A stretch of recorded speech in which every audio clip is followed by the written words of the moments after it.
السلام عليكم ورحمة الله وبركاته. الحمد لله الحمد لله الذي نحمده ونستعينه ونستغفره ونؤمن به ونتوكل عليه. أما بعد.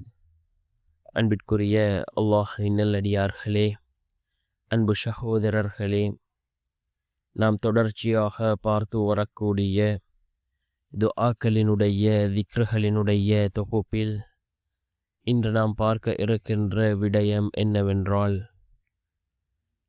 இன்று இரவு நாம் இந்த துஆவை ஓதி அல்லாஹ்விடம் பிரார்த்தனை செய்வோம். இந்த துஆவை ஓதினால் அல்லாஹ் ஜல்ல சுப்ஹானஹு வ தஆலா நம்முடைய துஆக்களுக்கு மிகவும் வேகமாக அல்லாஹ் பதில் வழங்குகின்றான். அல்லாஹ்வினுடைய உதவிகளை பெற்றுத்தரக்கூடிய மிகவும் அற்புதமான ஒரு துஆவை தான் நாம் இன்றைய வீடியோவில் பார்க்க இருக்கின்றோம். அன்பார்ந்த சகோதரர்களே, அல்லாஹ்வின் நல்லடியார்களே, நாம் ஒவ்வொரு நாளும் பலவிதமான துஆக்களை பார்த்து வருகின்றோம். சிலர் அதனை ஓதி அவர்களுடைய துஆக்கள் கபூலாகிவிட்டது, அவர்களுடைய தேவைகள் பூர்த்தியாகிவிட்டது.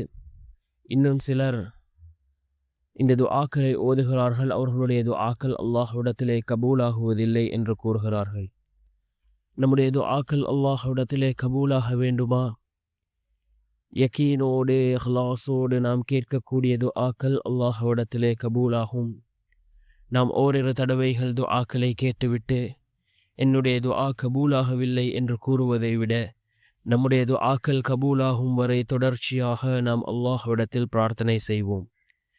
ஏனென்றால் நபிமார்கள் அவர்கள் பல வருடங்கள், 10 வருடங்கள், 20 வருடங்கள் என்று அவர்கள் பல வருடங்களாக கேட்டு அல்லாஹ்விடத்திலே பெற்றுக்கொள்ளக்கூடியவர்களாக இருந்தார்கள்.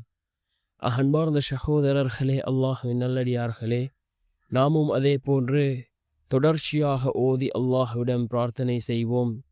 இந்த துஆவினுடைய சிறப்பு என்னவென்றால், நாம் இதனை ஓதி அல்லாஹ்விடம் கேட்டால் நிச்சயமாக அல்லாஹ் நமக்கு வழங்குகின்றான். நாம் எதை அல்லாஹ்விடம் கேட்கின்றோமோ அதில் நலவுகள் இருந்தால் நிச்சயம் அல்லாஹ் அதனை நமக்கு வழங்குகின்றான். என்ன துஆ? ரசூலுல்லாஹி ஸல்லல்லாஹு அலைஹி வஸல்லம் அவர்கள் சஹாபாக்களுக்கு கற்றுக் கொடுத்த மிகவும் அற்புதமான ஒரு துஆ. அல்லாஹு அல்லாஹு ரப்பி லா உஷ்ரிகு பிஹி ஷைஆ. அல்லாஹு அல்லாஹு ரப்பி லா உஷ்ரிகு பிஹி ஷைஆ என்று வரக்கூடிய இந்த துஆவை ரசூலுல்லாஹி ஸல்லல்லாஹு அலைஹி வஸல்லம் அவர்கள் சஹாபாக்களுக்கு கற்றுக் கொடுத்தார்கள்.